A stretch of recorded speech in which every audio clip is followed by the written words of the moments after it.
अज्ञात व्यक्तीने 2 एकर शेतातील 250 ते 300 पपईचे कापले झाड। निंबीपारडी शिवारातील घटना।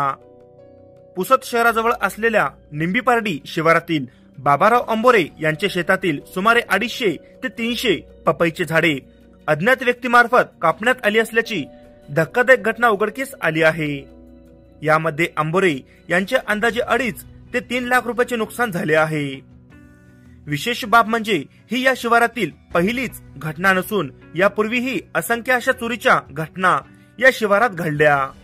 गावच्या प्रतिष्ठित व्यक्तींच्या शेतातील, गावच्या पोलीस पाटलांच्या शेतामध्ये सुद्धा चोरीच्या घटना घडल्या, परंतु आरोपीचा काही शोध लागला नाही।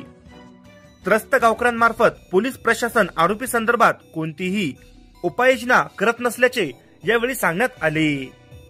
या बुरट्या चोरांचा त्वरित बंदोबस्त लावण्यात यावा व चोरीच्या घटनेवर आळा बसावा अशी विनंती गावकऱ्यांनी चॅनलच्या माध्यमातून पोलीस प्रशासनाला केली आहे।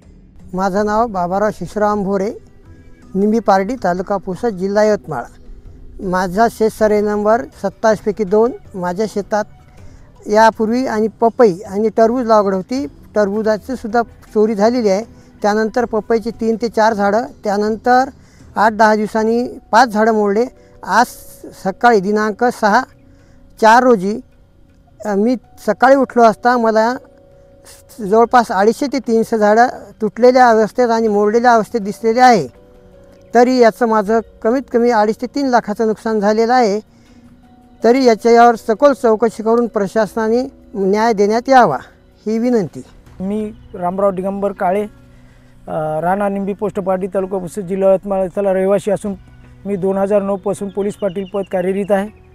निंबी, पारडी, कवडीपूर माझ्याकडे 3-4 गाव आहेत। याच्या अगोदर बी चोऱ्याचं प्रमाण झालेलं आहे। नौजल चोरी गेलेले आहेत, पाईप चोरी गेलेले आहेत, कोणाचे पाईप कापलेले आहेत। जाणून बुजून की कोणतरी अज्ञात व्यक्ती आहे, हे म्हणजे शेतकऱ्यांना नेहमी त्रास आहे वारंवार। मग मला सकाळी अंबोरे यांनी फोन केला, मग मी शेतात आलो। त्यावेळी लगी सर्व झाडं कापलेली दिसलेत। मग मी पाहिलं, मी म्हणलं तक्रार देऊन टाका पोलीस स्टेशनला असं सांगितलं द्यायला। पण जवळपास बरंच नुकसान झाले। 300 जवळपास 250 झाड कापलेलं आहे। माझं नाव सुनील मांगीलाल राठोड, राहणार शिवादास नगर। मी पारडी ग्रामपंचायत सदस्य असून माझ्या गावातील बऱ्याचशा कास्तकारांच्या समजा चोरीची समस्या फार वाढली आहे। एक तर समजा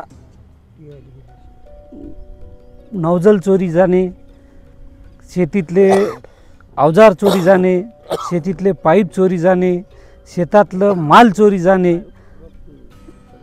वारंवार समजा पोलीस स्टेशनला कंप्लेंट FIR दाखल करूनही कोणत्याही FIRची निदान न लागणे, त्या गुन्हेगाराला कोणतीही सजा न मिळणे, हे कास्तकाराचं दुर्दैव आहे की केव्हाही समजा कास्तकारांनी समजा दात मागितली तर त्याला न्याय मिळत नाही।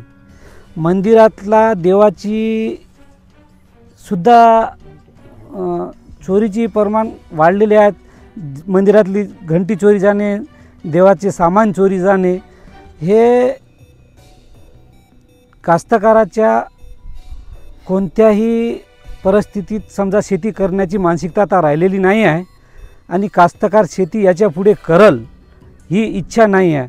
कारण की असे प्रकरण जर होत असेल आणि त्याला न्याय मिळत नसेल तर कोणत्या प्रकारे शेती करायची ही आमची फार मोठी दुर्दैव आहे।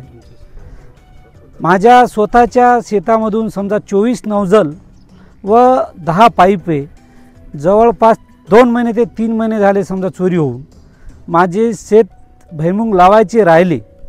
लावता लावता माझे भुईमुगाची तयारी करता नौजल चोरी गेल्यानंतर मला परत ते नौजल किंवा मला ते सामान घेण्याची अवस्था नव्हती, म्हणून माझे शेत पडीसुद्धा राहिले। रिपोर्ट देऊनसुद्धा FIR फाडूनसुद्धा समजा चौकशी होऊन बी कोणत्याही गुन्हेगाराला आजपर्यंत समजा शिक्षा किंवा अटक झालेली नाही आहे।